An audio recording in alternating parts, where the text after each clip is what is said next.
مردہ شیر اور زندہ آدمی کا واقعہ۔ ایک مرتبہ کا ذکر ہے کہ حضرت عیسیٰ علیہ السلام جنگل میں سفر کر رہے تھے کہ ایک نادان اور بیوقوف شخص ان کے ساتھ ہو لیا۔ جنگل میں ایک جگہ ایک بہت بڑا سا گڑھا تھا۔ اس گڑھے میں ہڈیوں کا ڈھیر پڑا ہوا تھا۔ وہ بیوقوف آدمی تجسس کے ہاتھوں مجبور ہو کر اس ہڈیوں کے ڈھیر کے قریب آ کر رک گیا اور حضرت عیسیٰ علیہ السلام سے کہنے لگا، اے روح اللہ، وہ کیا اسم اعظم ہے جسے پڑھ کر آپ مردوں کو دوبارہ زندہ فرما دیتے ہیں؟ وہ اسم اعظم سکھا دیجئے تاکہ میں بھی ان پرانی ہڈیوں میں جان ڈال دوں۔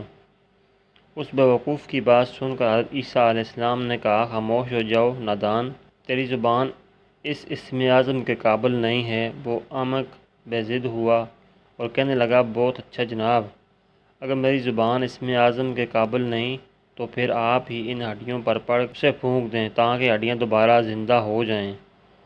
اس نے اسی بات پر اس درجے اصرار کیا کہ حضرت عیسیٰ علیہ السلام سخت متعجب ہوئے اور دل میں کہا کہ الہی، یہ کیا بات ہے، اس احمق شخص نے اتنی ضد کیوں پکڑ لی ہے کہ اپنے مردے کو بلا دوسرے مردوں کو زندہ کرنے کی فکر میں ہے۔ حق تعالیٰ نے وحی کے ذریعے حضرت عیسیٰ علیہ السلام سے فرمایا، اس میں حیرت کا کیا مقام ہے؟ حماقت کو ہی ہمیشہ حماقت کی جستجو ہوتی ہے اور بدبختی ہی ہمیشہ بدبختی کا گھر تلاش کرتی پھرتی ہے۔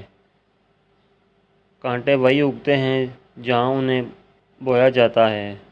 اتنے میں اس بیوقوف نے پھر اپنا اصرار دہرایا اور حضرت عیسیٰ علیہ السلام نے انہیں سمجھانے کی کاوش کی تو وہ ناراض ہو کر بولا، اے روح اللہ، خدا نے آپ کو جس معجزے سے نوازا ہے، اب آپ اس اقدار کے لیے استعمال کرنے میں بخل سے کام لینے لگے ہیں، یا شاید اب آپ کی زبان مبارک آہستہ آہستہ اپنا اصل زائل کرتی جا رہی ہے۔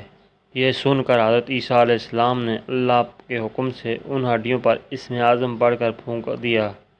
دیکھتے ہی دیکھتے ان ہڈیوں کے اندر ارتعاش پیدا ہوا اور آنا فانا وہ ہڈیاں ایک قوی الجثہ شیر کے قلب میں ڈل گئیں۔ اس شیر نے گرج کر چست بھری اور اس بیوقوف شخص کو لمحہ بھر میں چیر پھاڑ کر رکھ دیا، یہاں تک کہ کھوپڑی بھی ریزہ ریزہ کر ڈالی۔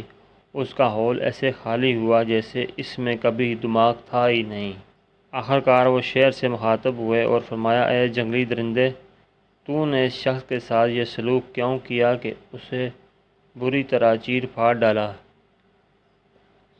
شیر نے نہایت ادب سے جواب دیا، اس وجہ سے کہ اس نادان انسان نے آپ کو خفا کر دیا تھا اور آپ کی شان میں گستاخی کا مرتکب ہوا تھا۔ حضرت عیسیٰ علیہ السلام نے پوچھا، تو نے اس کا گوشت کیوں نہیں کھایا اور خون کیوں نہیں پیا؟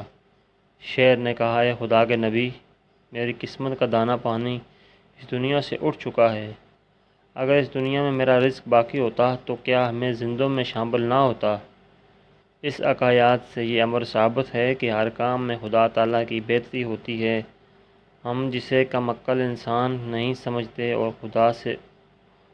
خدا سے جائز و ناجائز مطالبے کرتے رہتے ہیں، ہمیں اس کے بجائے خدا کی رضا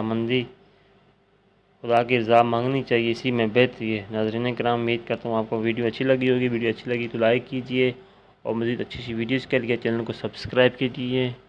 یہ دیکھنے کا شکریہ، جزاکم اللہ خیر۔